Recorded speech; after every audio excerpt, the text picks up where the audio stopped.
Most deals don't stall because of price. If they did, the cheapest option would always win. But it doesn't. So when a buyer says it's too expensive, something else is usually happening. That something else is called the value gap. The value gap exists when the price is clear, but the value isn't. The buyer knows what it costs, but they're still unsure about how big the impact will be, or what happens if they do nothing. That uncertainty creates hesitation. It is one of the most common reasons deals slow down and often goes unnoticed by sellers. So here's my question for you. How can you bridge that gap before it stalls everything? What does your buyer need to know? Think about driving with a foggy windshield. You can see the road, you know where you're going, but you cannot see clearly enough to feel confident moving forward.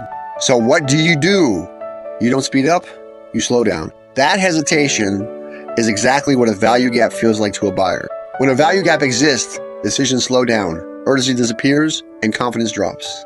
Buyers rarely say, I don't see the value. Instead, they say things like, it's too expensive, or let me think about it, or just send me a proposal. Most sellers hear those words and assume it is a pricing problem. So they explain more, defend harder, or discount. But none of that clears the fog. The goal is not to lower the price.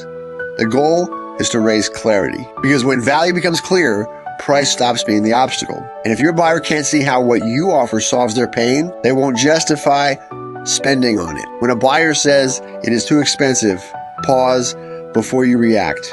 Ask yourself one question. Is the price really the problem, or is the value still unclear? Successful sales aren't about lowering costs. They're about raising understanding. Because clarity changes how decisions feel. Change the lens. Change the outcome. If this shifted your perspective, subscribe to the Success Lens, where we don't chase success, we learn how to see it.